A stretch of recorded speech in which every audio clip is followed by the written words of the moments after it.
நிருபம் 4ஆம் அதிகாரத்தை நாம் திருப்பிக் கொள்ளலாம். கொலோசியருக்கு எழுதின நிருபம் 4ஆம் அதிகாரத்தை நாம் அனைவரும் திருப்பிக் கொள்வோம். முதல் 5 வசனங்களை நான் வாசிக்கிறேன். சரி, முதல் 6 வசனங்களை வாசிக்கிறேன். கொலோசியர் 4ஆம் அதிகாரம் முதல் 6 வசனங்களை வாசிக்கிறேன்.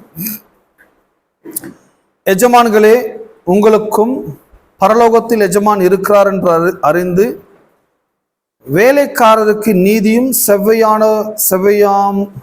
செவ்வையுமானதை செய்யுங்கள். இடைவிடாமல் ஜெபம் பண்ணுங்கள். ஸ்தோத்திரத்துடன் ஜெபத்தில் விழித்திருங்கள்.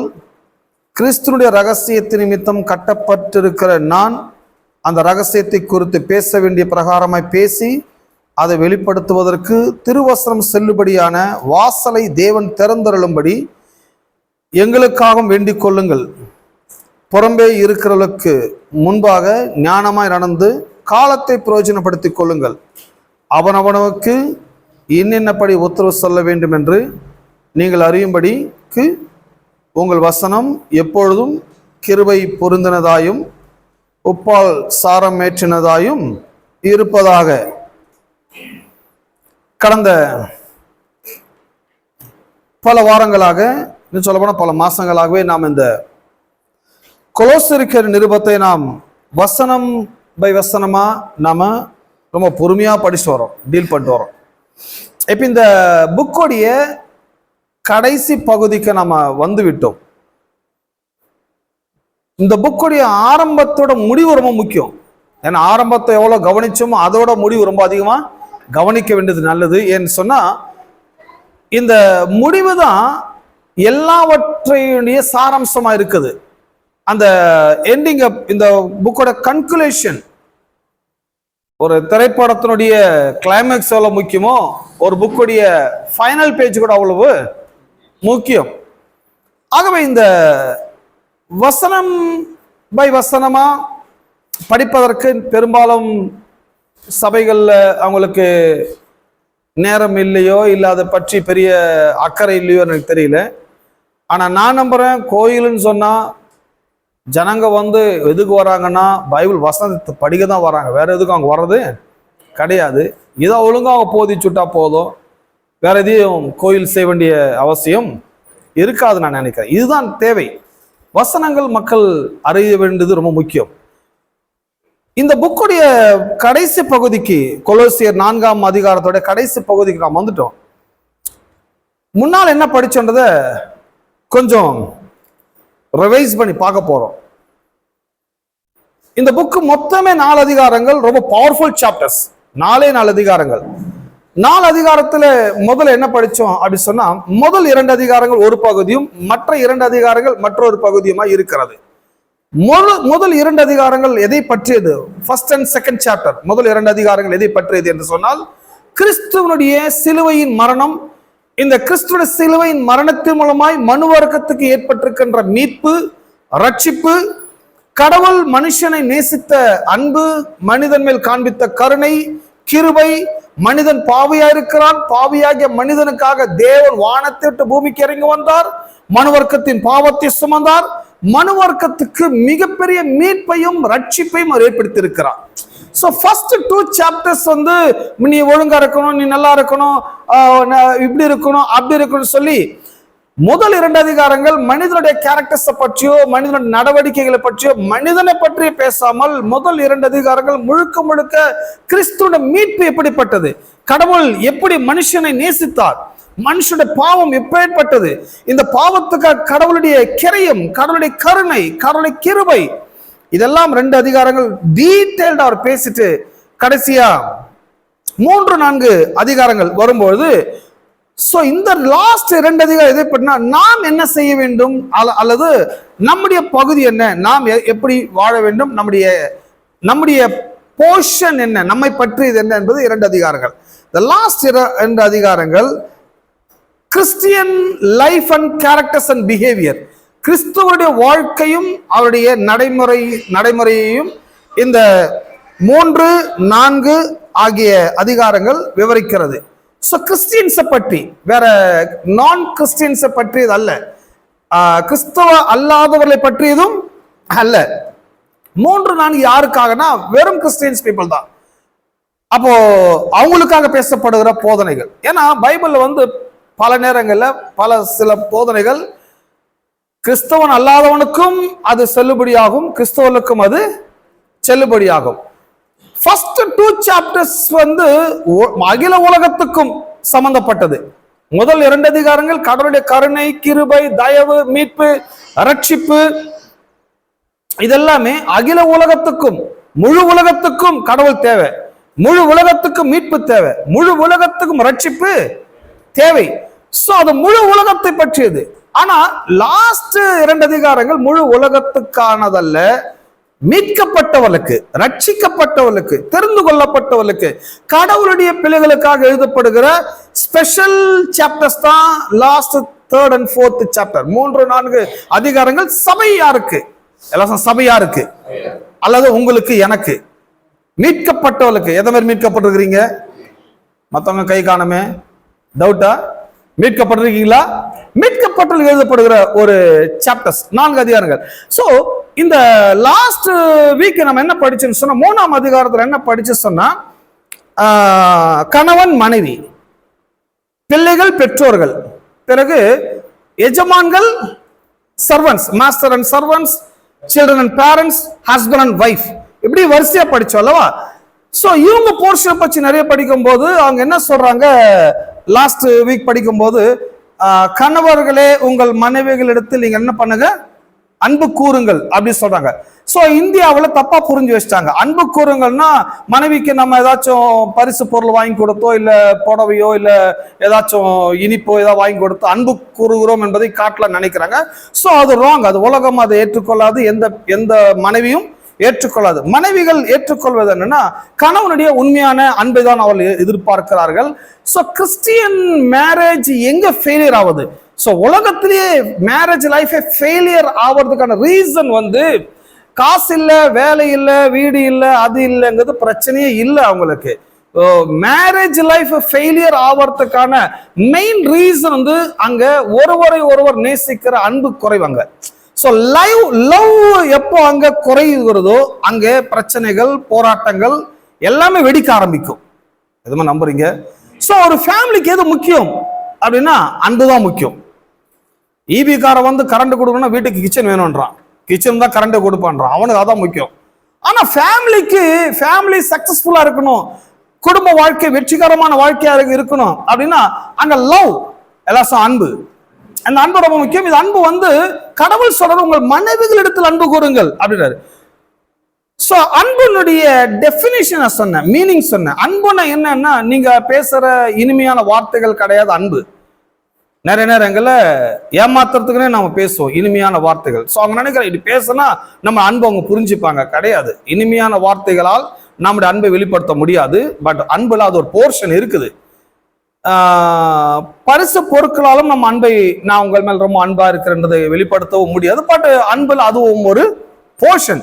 பட் ரியல் லவ், ரியல் அன்புனா என்னன்னா, உங்கள் மனைவிகளுக்கு நீங்கள் கொடுக்கின்ற சுதந்திரம், அவங்களுக்கு கொடுக்க ஃப்ரீடம்.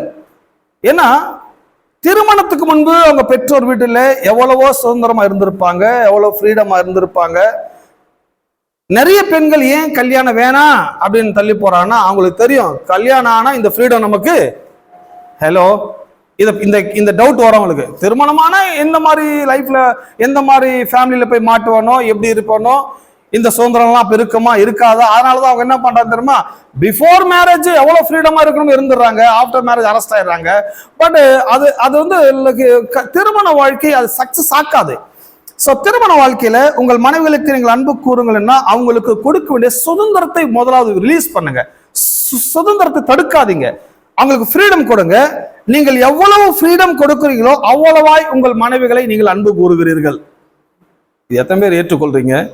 ஒருத்தர் சொல்றாரு, கரெக்டா சொன்னீங்கன்னாரு. ஒருத்தர் போன்ல சொன்னாரு, இந்த ஃப்ரீடம் இல்லாம தான் ஃபேமிலி லைஃப்ல அன்பு பாதிக்கப்படுது, குடும்பமே என்ன செய்யுது கடைசியில பாதிக்கப்படுது. பிறகு இந்த கீழ்ப்படிதலை பற்றி பேசுவோம். மனைவிகளே, உங்கள் சொந்த கணவனுக்கு நீங்கள் என்ன பண்ணுங்க, ஒபே பண்ணுங்க, கீழ்ப்படிங்கன்றாங்க. கீழ்ப்படிதல் என்பது இது நம்ம ஏதோ வேலைக்காரர்கள் மாதிரியோ, இல்ல நமக்கு ஏன் ஒரு ஹெட், நான் யாருக்கும் தலை வணங்க மாட்டேன், நான் யாருக்கு கீழ்ப்படிய மாட்டேன் அப்படின்றவங்க கூட இருக்கிறாங்க. சோ கீழ்ப்படிதல் என்பது அதை நம்ம தவறாய் புரிந்து வைத்திருக்கிறோம். பட் ஏன் கீழ்ப்படிய சொல்றாரு? ஏன் ஹஸ்பண்டுக்கு வைஃப் கீழ்ப்படியணும், ஏன் ஹஸ்பண்ட் வைஃபை லவ் பண்ணணும் அப்படின்னா, அந்த ஹஸ்பண்ட் அண்ட் வைஃப்க்கு ஒரு பிக் ப்ராஜெக்ட் உலகத்தில் இருக்குது, பெரிய அசைன்மெண்ட் இருக்குது. அவங்க ஒரு பெரிய ஒரு எதிர்காலத்தை உருவாக்க போகிறார்கள், ஒரு பெரிய சந்ததி உருவாக்க போகிறார்கள், ஒரு பெரிய ஒரு கடவுளுடைய நோக்கம், திட்டம், தரிசனத்தை எல்லாம் இந்த கணவனும் மனைவியுமாய் சேர்ந்து செயல்படுத்த போகிறார்கள். ஆமென். சோ இவ்வளவு பெரிய ப்ராஜெக்ட் இவங்க எக்ஸிக்யூட்டிவ் பண்ணணும், இவ்வளவு பெரிய ப்ராஜெக்ட் இவங்க கொண்டு வரணும், நடைமுறைப்படுத்தணும்னு சொன்னா ஒருத்தர் ஹெட்டா இருக்கணும், அந்த ஹெட்டுக்கு ஒருத்தர் ஒபே பண்ணணும். அது யார் ஹெட்டா இருப்போம்னு சொல்லி டாஸா டேலான்னு சொல்லி வீட்டுல நீங்க இப்பெல்லாம் போட முடியாது. இந்த கிரிக்கெட் மேட்ச்ல போடுறாங்கல்ல, நீ ஹெட்டா நான் ஹெட்டா, இரு முதல்ல டாஸ் போடுவோம், ₹1 கொண்டு வான்னு சொல்லி எப்படிலாம் போட்டீங்கன்னா அவ்வளவுதான், டியூப்லைட் தான் வெடிக்கும் இல்ல. சோ அப்படி போட சொல்ல காட்ஸோட டாஸ் எல்லாம் போடவானா, ஹஸ்பண்ட் ஹெட்டா இருக்கட்டும், வைஃப் அவங்களுக்கு ஒபே பண்ணட்டும். சரி, இந்த ஆர்மி எல்லாம் இருக்கு பாத்தீங்களா, ஆர்மில எல்லாம் பாத்தீங்கன்னா ஒரு கமாண்டன்ட் இருப்பாரு, கமாண்டன்ட்ல ஒரு 1000 சோல்ஜர்ஸ் இல்ல 100 சேவகர்கள் இருப்பாங்க, சிப்பாய்கள் அல்லவா. இந்த கமாண்டன்ட் என்ன சொல்றாரோ இந்த சோல்ஜர்ஸ் அதுக்கு ஒபே பண்ணுவாங்க, கீழ்ப்படிவாங்க. ஏன்னா அவங்களுடைய யுத்தம் அல்லது அவங்களுடைய அசைன்மெண்ட், அவங்களுடைய ப்ராஜெக்ட் சக்சஸ் ஆகணும்னு சொன்னா இந்த 100 சோல்ஜர்ஸ் இருக்கலாம், ஆனா ஒரு ஹெட் இல்லைன்னா எல்லாமே ஃபெயிலியர் ஆயிடும். வேலைங்க நான் பேசுறது. சோ அந்த ஹெட் யாரா இருக்கணும்ன்றத 100 பேர்ல சூஸ் பண்ண சொல்ல, அந்த 100 பேருக்கு ஒரு ஹெட் கவர்மெண்ட்டை சூஸ் பண்ணி கொடுக்குது. இவர் தான் உங்க ஹெட், இவருக்கு நீங்க சொல்றத நீங்க என்ன பண்ணுங்க, க்ளோபே பண்ணுங்க. சோ அப்போ ஒரு இந்த உலகத்துல ஒரு நமக்கு அரசாங்கம் கொடுக்கிற ஒரு ஹெட்டை நாம் ஏற்றுக்கொள்றது மாதிரி வேதம் சொல்லுது, ஹஸ்பண்ட் உங்க ஹெட்டா இருக்கட்டும், நீங்க அவருக்கு ஒபே பண்ணுங்க. சோ ஒருத்தருக்கு ஒருத்தர் குறைவானவர் இல்ல, 2 பேருமே தேவனுடைய பிள்ளைகள், 2 பேருமே தேவனால் அழைக்கப்பட்டவர்கள். ஒரு பெரிய நோக்கம், சித்தத்துக்காக நீங்கள் கணவனும் மனைவியுமாக இணைக்கப்பட்டிருக்கிறீர்கள். உங்களுடைய தேவ நோக்கம், திட்டம் நிறைவேறும் சொன்னா ஒருவரை ஒருவர் நேசிக்கணும், ஒருவர் அன்பு கூறணும், குறிப்பாக ஹெட்டா ஒருத்தர் ஏற்றுக்கொள்ளணும், அந்த ஹெட்டோட வேர்டுக்கு அவங்க ஒபே பண்ண வேண்டும். சோ இப்படி இருந்தீங்கன்னா உங்களுடைய திருமண வாழ்க்கை சக்சஸ்ஃபுல்லா என்ன ஆயிடும், உங்களுக்கு போக ஆரம்பிச்சு. சோ திருமண வாழ்க்கை ஃபெயிலியர் ஆவதுக்கான ரீசன் இந்த மனைவிகள் தலையாகிய புருஷனை அவர்கள் ஹெட்டா ஏற்றுக்கொள்வது கிடையாது, வார்த்தையை அவங்க ஏற்றுக்கொள்வது கிடையாது. இப்படி ஏற்றுக்கொள்ளாத மனைவியிடத்தில் அவர்களால் அன்பு கூறவும் முடியவில்லை. கடைசியில் இந்த மேரேஜ் லைஃப் ஃபெயிலியர் வரும்போது பாருங்க, அது மிகப்பெரிய விரக்தியில கொண்டு போய் முடிஞ்சிடுது. ஆமென். ஸோ லைஃப்ல எதை சக்சஸ் பண்றதுக்கு முன்னால ஃபர்ஸ்ட் நம்முடைய மேரேஜ் லைஃபை சக்சஸ் பண்ணிடணும். எதுவுமே நம்புறீங்க? மேரேஜ் லைஃப் கோளாறு ஆயிடுச்சுன்னா பின்ன எல்லாமே கோளாறு ஆயிடும். ஸோ மேரேஜ் லைஃப் ரொம்ப முக்கியம், குடும்பம் ரொம்ப முக்கியம். குடும்பங்கிறது நம்முடைய ஐடியா கிடையாது, ஏதோ நாமளா ஒரு குடும்பத்தை உருவாக்கிட்டோம்னு பெருமை கொள்ளவும் முடியாது. குடும்பங்கிறது கடவுளுடைய ஐடியா, கடவுளுடைய சித்தம், கடவுளால் ஏற்படுத்தப்பட்ட ஒன்று. கணவனும் மனைவியாக அவர் ஏற்படுத்தி இருக்கிறார், அவருடைய ஐடியாவில் தான் நாம் எல்லாரும் இருக்கிறோம். ஸோ இந்த கான்செப்ட்ல சொல்றாரு, அவர்கள் ஹெட்டா இருக்கணும், அவங்களுக்கு இவங்க கீழ்ப்படியணும். பிறகு பெற்றோர்கள் பிள்ளைகள், இந்த பிள்ளைகளை பற்றி பேசும்போது நான் போன வர சொன்னலவா, பெற்றோருடைய குறை என்னன்னா பசங்க கீழ்ப்படிய மாட்டேன்றாங்க, பசங்க பேச்சு கேட்க மாட்டாங்கன்னு சொல்றாங்க. ஸோ பிரச்சனை பசங்க மேல இல்லை, பிரச்சனை பெற்றோர்கள் மேலதான் இருக்குது. ஏன்னா பிள்ளைகளிடத்தில் நீங்கள் எதிர்பார்க்கிற அன்பும் நீங்கள் எதிர்பார்க்கின்ற கீழ்ப்படிதலும் இல்லை என்பது நீங்க நினைக்கிறீங்க பசங்க தான் பிரச்சனை, சமுதாய சேரக்கூட ஆளுங்களோட சேர்ந்து பையன் கெட்டு போயிட்டான். இல்ல பிரச்சனை பேரண்ட்ஸ் கிட்ட. எப்படி சொல்ல முடியும்? சோ நீங்க அறிவியல் பூர்வமா எடுத்தாலும் சரி, உங்கள் பிள்ளைக்கு உங்கள் டிஎன்ஏ இருக்கிறது, உங்கள் ஜீன் இருக்கிறது. ஆனால் உங்ககிட்ட என்னெல்லாம் இருக்குதோ அதெல்லாம் அவங்க கிட்ட இருக்குது. பட் உங்ககிட்ட இல்லாத ஒண்ணு நீங்க அவங்க கிட்ட எதிர்பார்ப்பது தப்பு.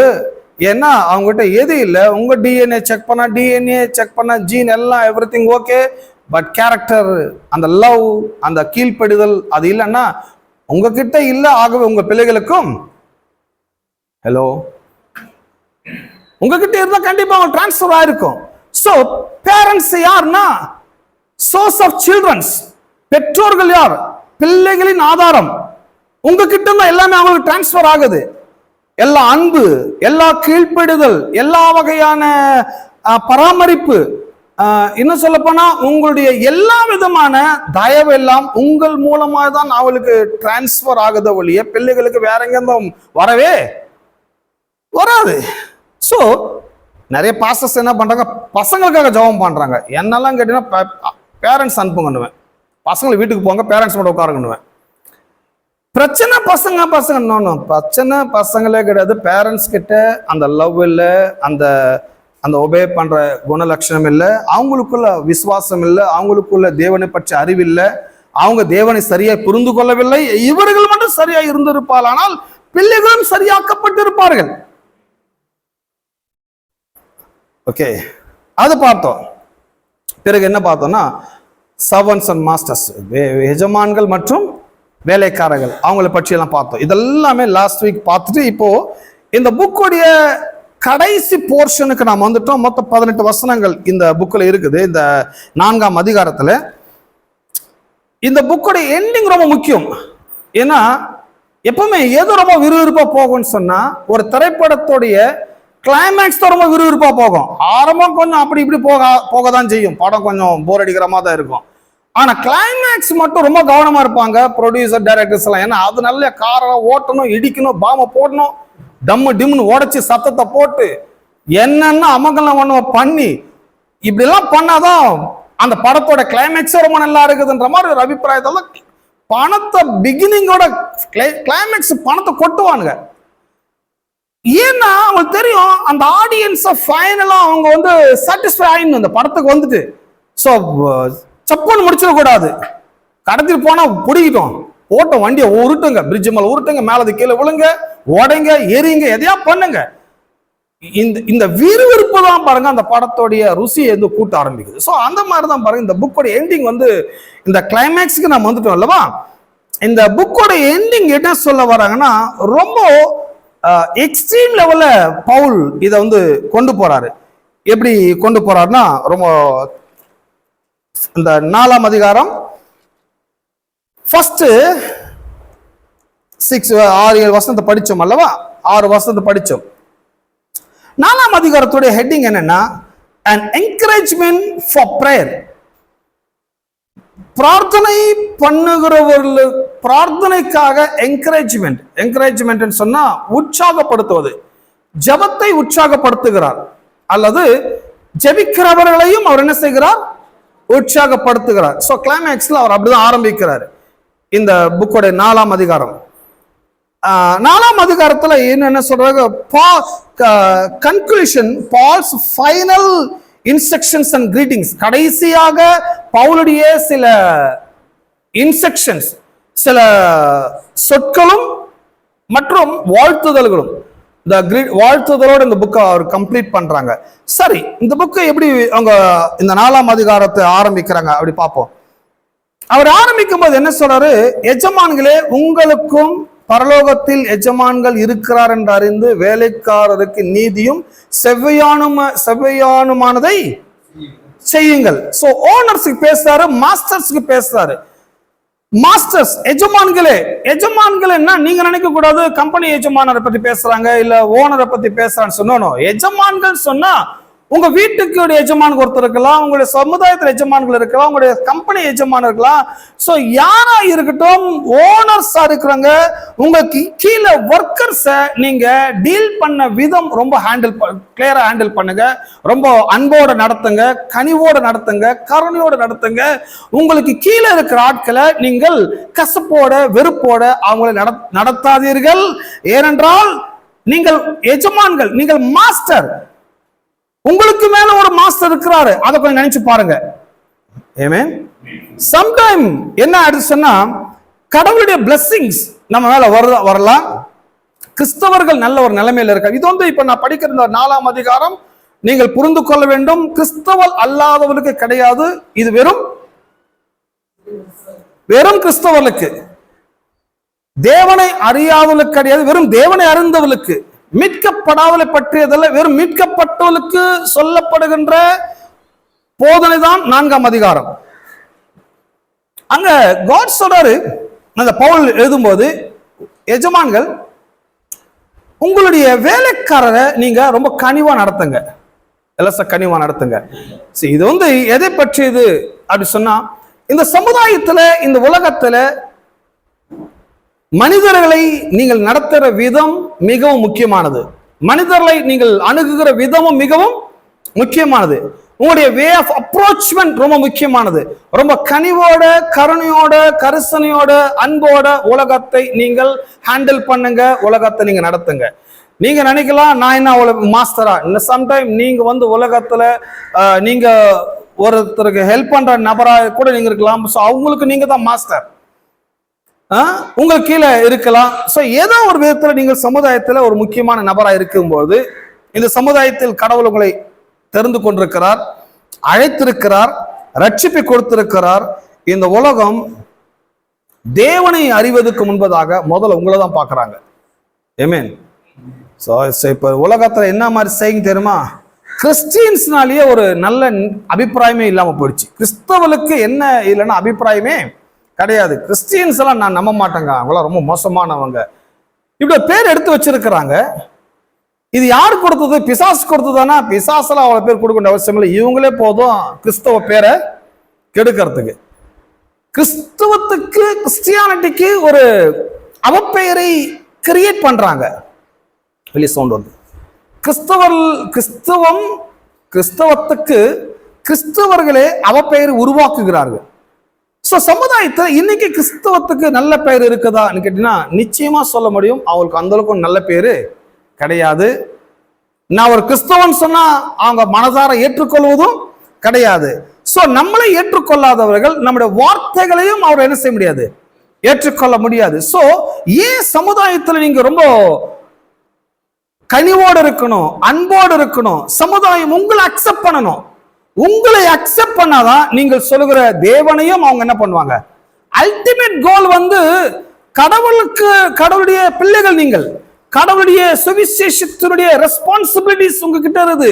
நீங்க ரெப்ரசன்டேட்டிவ், ஏதோ ஒரு விதத்துல கடவுளுடைய சுவிசேஷத்தை நீங்கள் மக்களுக்கு சொல்லுகிறவளா இருப்பீர்கள். பட் மக்கள் உங்கள் சுவிசேஷத்தை ஏற்றுக்கொள்வதற்கு முன்பதாக மக்கள் உங்களை ஏற்றுக்கொள்ள வேண்டும். உங்களை ஏற்றுக்கொள்கிற விதத்தில் நீங்கள் நடந்து கொள்ளுங்கள். அன்போடு, கனிவோடு, கருணையோட, கரிசனையோட, தயவோட அவளை டீல் பண்ணுங்க. அந்த லவபிள் ஹார்ட், கருணை நிறைந்த இருதயம், எல்லாம் கருணை நிறைந்த இருதயம். இல்லாதவர்கள் மேல் கருணை காட்டுங்கள். தோல்வி உள்ளவர்கள் மேல் கருணை காட்டுங்கள். அவங்களை இன்னும் போட்டு மிதிக்காதீங்க.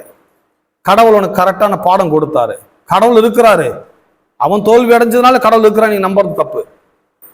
அப்படிப்பட்ட ஆளுக்கு ஹெல்ப் பண்ணுங்க, அப்படிப்பட்ட ஆளை நீங்க நேசிங்க, அப்படிப்பட்ட ஆளுக்கு ஹெல்ப் கனிவோடு காட்டுங்க. உங்களுடைய லவ்வை சொசைட்டிக்கு நீங்கள் ஷேர் பண்ணுங்க. ஆமென். உண்மையாவே கிறிஸ்தவர்கள் இன்னைக்கு தாங்க லவ் சொசைட்டிக்கு ஷேர் பண்றாங்கன்னா கிடையவே கிடையாதுங்க. நான் அந்த மெட்ராஸ்ல, சென்னையில் வீடு பார்க்க போயிருந்தேன். ஒரு வாடகைக்கு ஒரு வீடு எடுக்க போயிருந்தேன். ஃபர்ஸ்ட் கேட்டாங்க, நீங்க எங்க ஒர்க் பண்றீங்க கேட்டாங்க. நான் ஏற்கனவே சொன்னேன்லவா, நான் ஒரு பாஸ்டர்னு சொன்னேன், அவ்வளவுதான். சாரி சார், நாங்க கிறிஸ்தவர்களுக்கு வீடு கொடுக்கறது இல்லை, அதுவும் குறிப்பா பாஸ்டர்ஸ்க்கு கொடுக்கறது அப்படின்னு சொல்லி கட் பண்ணிட்டாங்க. இப்படி இருக்கு நிலவரம். சென்னையில ஒரு கிறிஸ்தவருக்கு அல்லது ஒரு போதகருக்கு வாங்க எங்க வீடு எடுத்துக்கொண்டு சொல்ற அளவுக்கு யாரும் கிடையாது. ஏன் கிறிஸ்தவத்தை மக்கள் அப்படி பாக்குறாங்க, ஏன் அப்படி ரிஜெக்ட் பண்றாங்கன்னா வேற ஒண்ணும் இல்லை, இவங்க நடந்துக்கின்ற விதம், இவங்களுடைய அணுகுமுறை, இவங்களுடைய கனிவற்ற ஒரு வாழ்க்கை. ஆனா ஊரெல்லாம் சாட்சியா இருப்பண்றாங்க, கடைசியில கிறிஸ்தவம் ஒரு வீடும் கொடுக்க மாட்டாங்க. எங்க போய் வீடு எடுக்கிறது, எங்க போய்? எனக்கு ஒண்ணு தெரியும், நான் கிறிஸ்தவர்களை நான் பெருசா நம்புறது கிடையாது. கிறிஸ்தவ வீட்டுக்கு நான் பெருசா வாடகைக்கு போறதும் கிடையாது. ஏன், நான் டெலிவிஷன்ல ப்ரோக்ராம் பண்ணா கூட கிறிஸ்தவ சேனல் பெருமை அவாய்ட் பண்ணுவேன். நான் கிறிஸ்தவ சேனல் நான் ஏற்றுக்கொள்வேன். சினிமா படம் போறியா போடு, இந்த என் கேசட் சேர்த்து போடு, என்னுடைய ப்ரோக்ராம் சேர்த்து போடு. ஏன்னா இந்த கிறிஸ்தவர்கள் அந்த அளவுக்கு ஒன்றும் பெட்டரான மக்களாய் இல்லாமல் இருப்பது காரணம் கிறிஸ்தவர்களாகவே இருக்கிறார்கள். ஐ மீன் நிறைய இடங்கள்ல இந்த வீடு கொடுக்க அவங்க அடைத்து, பட் கிறிஸ்தவ ஏரியா இருக்குது, அங்க போனா கண்டிப்பா வீடு கொடுத்துருப்பாங்க. அப்படியே பாஸ்டா வாங்குவாங்க, எங்க வீடு ஒரு வீடு காலையில் எடுத்துக்க சொல்லுவாங்க. கிறிஸ்டியன்ஸ் வீடு கொடுக்க ரெடி. ஆனா எனக்கு கிறிஸ்டின் வீட்டுக்கு போக எனக்கு விருப்பம் இல்லை, எனக்கு ஒரு நான் கிறிஸ்டின் வீட்டுக்கு போக தான் விருப்பம். ஏன்னா எனக்கு தெரியும் இவங்களோட அவங்க எவ்வளவோ. ஹலோ, நான் அன்னிலேருந்து இனி வரைக்கும் நான் கிறிஸ்டியன் வீட்டில் தான் இருக்கிறேன்.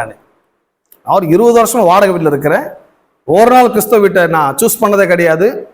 இருக்கிறதுல பக்கா ஹிந்து வீட்டுக்கு போறது அவங்க தான் ஏற்றுக்கொள்றாங்க. அதுக்கப்புறம் என்ன பிடிக்குது அவங்களுக்கு. அதுக்கப்புறம் நாங்க வெளியே போனா அவங்க கண்ணீர் அளவுக்கு ஆடுது, போகாதீங்க வேணும் இருங்கன்றாங்க. ஸோ ஏன்னா இந்த உலகத்துல இவர்களை ஏற்றுக்கொள்ள அளவுக்கு கிறிஸ்தவர்கள் அந்த அளவுக்கு இல்லாமல் இருக்கிறார்கள். எனக்கு நிறைய பேர் நான் கிறிஸ்டியன் வீடு இல்லைன்னு கூட சொல்லியிருக்கிறாங்க. பட் ரீசன் என்ன பிரச்சனை? எனக்கும் அவங்களுக்கு பிரச்சனை, எனக்கு அவங்களுக்கு பிரச்சனை இல்லை. கிறிஸ்தவத்துக்கும் சமுதாயத்துக்கும் மிகப்பெரிய பிரச்சனை இருக்குது.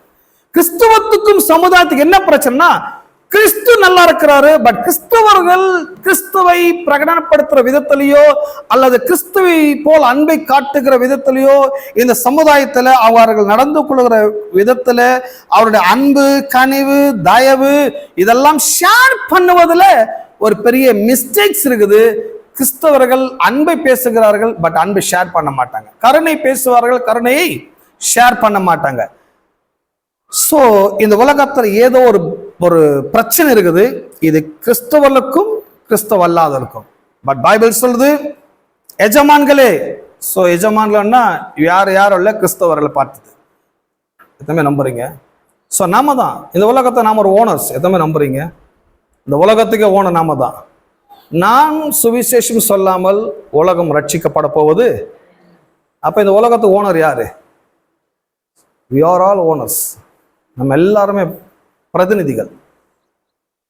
அப்போ இந்த உலகத்தை அவர் சொல்றாரு, உங்களுக்கு மேல ஒருத்தர் இருக்கிறாரு, ஓனர் இருக்கிறாரு, மாஸ்டர் இருக்கிறாரு.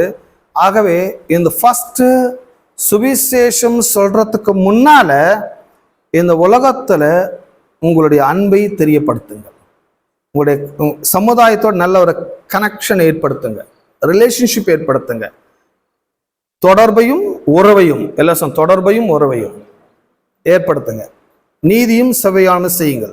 ஸோ இது தமிழ்ல அப்படி இருக்கிறதுனால, masters be just and fair to your slaves, remember that you also have a master in heaven. இந்த உலகத்தில் உங்களுடைய வேலைக்காரரை நீங்கள் கனிவோடு நடத்துங்கன்னா உலகத்துக்கே உங்க கனிவு தேவை, உலகத்துக்கு உங்கள் அன்பு தேவை. ஆமென். ஏன் கனிவு தேவை, ஏன் அன்பு தேவை? இப்படி எல்லா கிறிஸ்தவரும் உலகத்துல கனிவையும் அன்பையும் காட்டினாங்கன்னா கிறிஸ்தவங்க பேசுற பேச்சுக்கு உலகம் அட்டென்ஷன் பே பண்ண ஆரம்பிக்கும். கிறிஸ்தவர்கள் சொன்ன உலகம் கேட்கவும் ஆரம்பிக்கும். ரெண்டாம் வசனம். இப்போ இந்த பிரேயர், இந்த ஜபத்தை உற்சாகப்படுத்துறாரு, பிரேயரை என்கரேஜ் பண்றாரு. எந்த மாதிரி பிரேயர் என்கரேஜ் பண்றாரு? இடைவிடாமல் ஜெபம் பண்ணுங்கள், ஸ்தோத்திரத்துடனே விழித்திருங்கள். Devote yourselves to pray with an alert mind and thankful heart. சொல்றாங்க, ஜெபம் பண்ணுங்க, பிரேயர் பண்ணுங்க, நன்றி நிறைந்த இருதயத்தோட காத்திருங்கள். நன்றி நிறைந்த இருதயத்துடனே நீங்கள் காத்திருங்கள். பிரேயர் பண்ணுங்க, நன்றி நிறைந்த இருதயத்துடனே காத்து கொண்டிருங்கள். பிரேயருக்கு மிகப்பெரிய ரிப்ளை இருக்குது. பிரேயருக்கு ரிப்ளை இருக்குது. எதுக்கு பிரேயர் பண்ண சொல்றாங்க படிக்க போறோம். பிரேயர் பண்ணுங்கன்னு ஒண்ணு சும்மா கரண்ட் பில் கட்டுறதுக்கும், சும்மா லோன் கட்டுறதுக்கும், சும்மா அதை ரட்சியும் இதை ரட்சியும் சொல்றதுக்கு மட்டுமே நம்ம பிரேயர் நினைச்சுன்னு இருக்கிறோம். சோ இங்க சொல்ற பிரேயர் என்டையர்லி டிஃபரண்ட், வித்தியாசமான ஜெபம். எதுக்காக ஜெபம் பண்ண சொல்றாங்க? ஜெபம்னா என்னன்றத அடுத்த வசனம் படிக்க போறோம். 3ஆம் வசனம் தமிழ்ல எப்படி சொல்றது? கிறிஸ்துவனுடைய எதுக்கு பிரேயர், எல்லாம் எதுக்கு பிரேயர்? சோ இப்ப பிரேயர்னாங்க என்ன? இப்ப ஜெபம் பண்ண சொன்னாங்க, போய் ஜெபம் பண்ணுவோம். சோ எதுக்காக ஜெபம், எதற்கான ஜெபம், எந்த ஜெபத்துக்கு நான் நன்றி நிறைந்த உள்ளத்தோடு இருக்கணும் அப்படின்றத 3ஆம் சொல்லுது. கிறிஸ்துனுடைய ரகசியத்தின் நிமித்தம் கட்டப்பட்டிருக்கிற நான் அந்த ரகசியத்தை குறித்து பேச வேண்டிய பிரகாரமாய் பேசி அதை வெளிப்படுத்துவதற்கு. சி, கடவுளுடைய அந்த ரகசியம், கடவுளுடைய ரகசியம் எந்த மாதிரி கடவுளுடைய ரகசியம் இருக்குதுன்னு நினைக்கிறீங்க? கடவுளுடைய அனைத்து ரகசியங்களையும் போட்டு உடைக்கிற ரெஸ்பான்சிபிலிட்டிஸ் ஒவ்வொரு கிறிஸ்தவனுக்கும் இருக்கிறது. நான் யார், நீங்க யார் அப்படின்னா, நான் கடவுளுடைய ரகசியத்தை சொல்லுகிறாள். இந்த உலகத்துக்கு என்ன தெரியாது? கடவுள் தெரியும், பட் கடவுளோட ரகசியம் என்னன்னு தெரியாது. உலகத்துக்கு கடவுள் தெரியலன்னு நினைச்சிடாதீங்க, உலகத்துக்கு கடவுள் தெரியும். ஆனா அந்த கடவுளோட ரகசியம் என்ன, அந்த சீக்ரெட் என்ன, கடவுள் சீக்ரெட் அந்த தாட்ஸ் என்ன, எதை ரகசியம் வச்சிருக்கிறாரு? இந்த உலகம் எப்பவுமே ரகசியத்தை கேட்பதற்கு ஆவலாய் இருக்கிறது. ரகசியத்தை கரெக்டா சொன்னா கேட்பாங்க, சும்மா கதையெல்லாம் சொன்னா யாரும் கேட்க மாட்டாங்க அல்லவா? உலகம் கடவுளுடைய ரகசியத்தை கேட்க ஆர்வமா இருக்கிறது. சோ நீங்க யாருன்னா, நீங்களும் கடவுளுடைய ரகசியங்களை உலகத்துக்கு சொல்லக்கூடிய பொறுப்பானவர்களாக இருக்கிறீர்கள். அந்த ரகசியத்தை சொல்லுவதில் இங்க மேல இருக்கிற ஆளுக்கும் கீழே இருக்கிற ஆளுக்கும் எல்லாருக்குமே அந்த பொறுப்பு இருக்கதான் செய்கிறது. இத பேச வெளிப்படுத்துவதற்கு 3ஆம் வசனத்தை நான் இங்கிலீஷ்ல படிக்கிறேன், ஏன்னா அந்த தமிழை விட விளக்கறதுக்கு இங்கிலீஷ் கொஞ்சம் உதவியா இருக்குது. Pray for us too, that God will give us many opportunities to speak about His mysterious plan concerning Christ. That is why I am here in chains. இத தமிழ்ல என்னால டக்குன்னு படிச்சு விவரிக்க முடியல, பட் நான் ஆங்கிலத்தில் சொல்றேன். Pray for us. சொல்றாரு, எனக்காக ஜெபம் பண்ணுங்க, நீங்க எனக்காக ஜெபம் பண்ணுங்க. இன்னைக்கு சபை எங்க ஸ்டாப் ஆயிடுச்சுன்னு சொன்னா, எல்லா சபையும் ஜெபத்திலோட ஸ்டாப் ஆயிட்டாங்க. ஜெபம் ஜெபம் ஜெபம் ஜெபம். ஒரிசாக்கு ஜெபம், பீகாருக்கு ஜெபம், நார்த்துக்கு ஜெபம், ஐரோப்பாக்கு ஜெபம், ஆப்பிரிக்காவுக்கு ஜெபம். இவங்க என்ன நினைக்கிறாங்க? கடவுள் ஜெபம் பண்ண சொன்னாரு, நாடுகளுக்கு தேசங்களுக்கு ஜெபம் பண்ணா நம்முடைய கடமை தீர்ந்து விட்டது. தட்ஸ் ராங், அது தப்பு. இங்க என்ன சொல்ல வராங்க? Pray for us to that God will give us many opportunities to speak about His mysterious plan concerning in Christ. அதாவது எதுக்காக ஜெபம் பண்ணாங்கன்னா, கிறிஸ்துவுடைய ரகசியத்தை உலகம் ஃபுல்லா நான் சொல்லணும். சொல்லுவதற்கு நிறைய வாய்ப்புகளும் கதவுகளும் என்ன பண்ணணும்? திறக்கப்படணும். ஹலோ, விளங்குதா? இதை தமிழ்ல அவ்வளோ கிளியரா என்னால விளங்க முடியல, விளங்கிக் கொள்ள முடியல. பட் ஆங்கிலம் சொல்லுது, God will give many opportunities. கடவுள் நிறைய வாய்ப்புகள் தரணும். எதுக்கு வாய்ப்புகள் தரணும்? என்ன நோக்கத்துக்கு கேட்கிறாரு? வாய்ப்புகள் தரணும். கடவுளுடைய சுவிசேஷத்தை சொல்லணும், கடவுளுடைய சுவிசேஷம் செல்லணும், எங்கும் உள்ள ஜனங்கள் தேவனை அறியணும், எங்கும் உள்ள ஜனங்களுக்கு நற்செய்தி போய் சேரணும். அதுக்காக வாய்ப்புகள் நிறைய வரணும், நிறைய வாய்ப்புகள் வரணும்னு 1ஆம் நூற்றாண்டில் சொன்னாரு. பட் அந்த காலத்துல இருந்த வாய்ப்பு என்னன்னா, ரெண்டு வாய்ப்பு தான். என்ன கதறி ஜெபம் பண்ணா கூட ரெண்டு வாய்ப்புகள் மேல இன்னொரு வாய்ப்பே கிடையாது. அந்த காலகட்டத்தில் இந்த நிருபம் எழுதின காலகட்டத்தில் ஒரு நாட்டுல இருந்து இன்னொரு நாட்டுக்கு நற்செய்தி போடணும்னு சொன்னா 2 வே இருக்குது, 2 வழி. ஒன்னு, கடிதத்தின் மூலமாய் நீங்கள் சுவிசேஷத்தை அனுப்பலாம். ஒரு பேப்பரை வாங்கி, இங்கை வாங்கி, ஏதோ எழுதி ஸ்டாம்பை ஒட்டி பணம் கட்டினா தபால் கொண்டு போய் சேர்த்துருவோம், அது ஒரு வாய்ப்பு. இன்னொரு வாய்ப்பு என்னன்னா, நீங்க கப்பல் ஏறி நீங்க பிரயாணம் பண்ணி போய் சரீர பிரகாரமாய் மக்களை சந்திச்சு நீங்கள் சுவிசேஷத்தையும். ஹலோ, விளங்குதா நான் பேசுறது? 2 வாய்ப்பு தவிர சுவிசேஷத்தை சொல்லுவதற்கு வேற வாய்ப்பே கிடையாது. ஆனா பவுல் என்ன ஜெபம் பண்ணா, நிறைய வாய்ப்பு வேணும்ன்றாரு. நற்செய்தியை மாசா அறிவிக்கணும், கிளாஸ் அறிவிக்கணும், அது வேகமா செல்லணும். இதுக்கு நிறைய கதவுகள் திறக்கப்படணும், நிறைய வாய்ப்புகள் உண்டாகணும். அதற்காக ஜெபம் பண்ணுங்க அப்படின்னு சொன்னாரு. நான் ஏற்கனவே சொன்னது மாதிரி அந்த காலகட்டத்தில் 2 வாய்ப்புகள் தவிர வேற ஒரு வாய்ப்பே, ஒன்னு கடிதம், இன்னொன்னு மனிதன் நேர்ல போய் சொல்லணும். பட் இந்த 2025 இந்த 20ஆம் நூற்றாண்டில் உள்ள காலத்துல நீங்க கொஞ்சம் வாட்ச் பண்ணீங்கன்னா, சுவிசேஷத்தை சொல்றதுக்கு 2 வாய்ப்புகள் இல்லைங்க, ஏராளமான வாய்ப்புகள் இன்னைக்கு கொட்டி கிடக்குது. ஒருத்தருக்கு ஆமீன் வருது, சில ஒண்ணு புரியாம. இன்னைக்கு சுவிசேஷத்தை சொல்லுவதற்கு 1-2 வாய்ப்புகள் இல்ல, ஆயிரக்கணக்கான வாய்ப்புகள் குவிந்து கிடக்குது. இந்த வாய்ப்புகளை கிறிஸ்தவர்கள் தவறு விடுகிறார்கள். இந்த வாய்ப்புகளை அவர்கள் புரிந்து கொள்ளாமல் போய்விடுகிறார்கள். இதன் மூலமா என்ன லாஸ் ஆகுதுன்னு சொன்னா, கிறிஸ்துடைய சிலுவையின் மரணத்தின் சுவிசேஷம் உலகத்துக்கு வேகமாய் செல்வதற்கு தடையாகிறது. மறுபடியும் ஆங்கிலத்தை படிக்கிறேன், கொஞ்சம் மெதுவா. Pray for us to that God will give us many opportunities to speak about his mysterious plan concerning Christ. ஜெபம் பண்ணுங்க, நிறைய வாய்ப்புகள், கதவுகள் எனக்காக திறக்கப்பட வேண்டும்.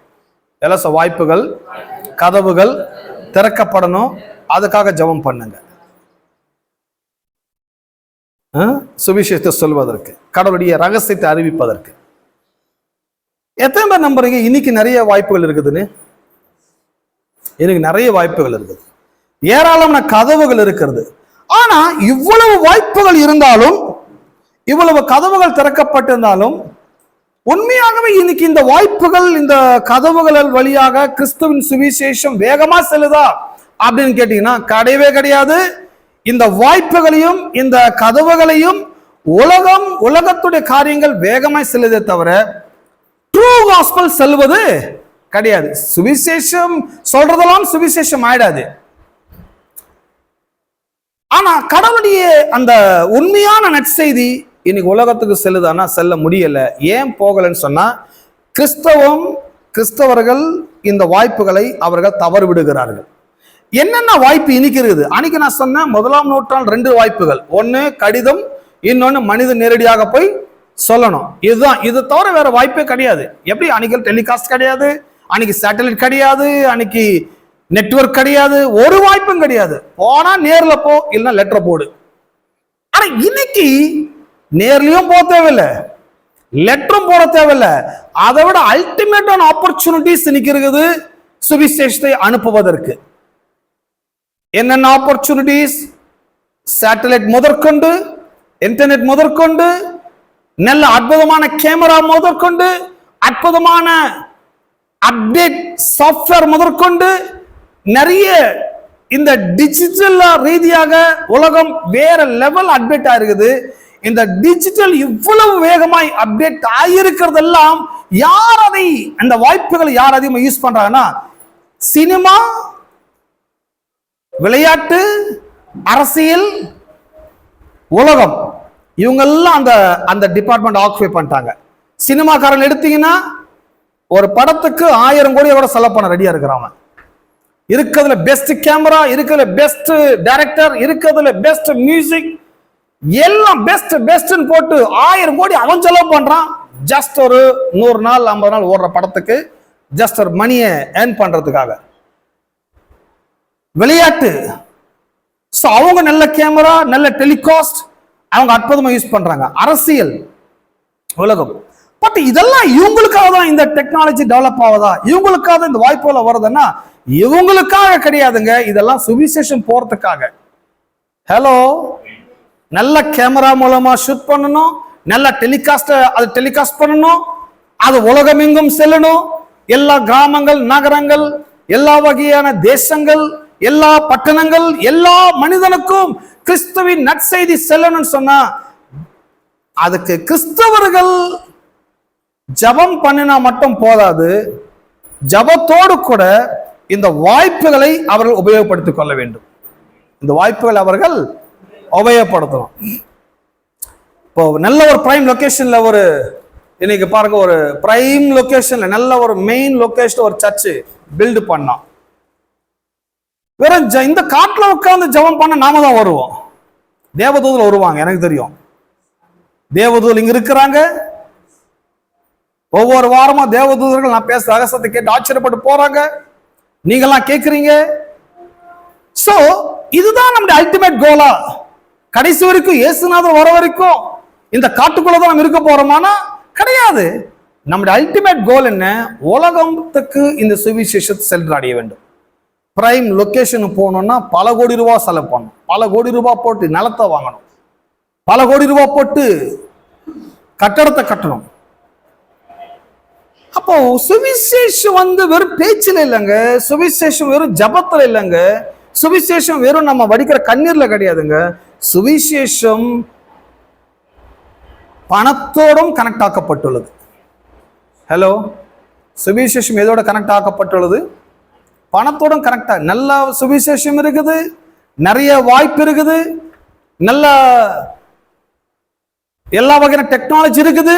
ஆனா இதெல்லாம் யூஸ் பண்றதுக்கு காசு வேணுமே. ஹலோ, இதெல்லாம் யூஸ் பண்றதுக்கு காசு வேணுமே.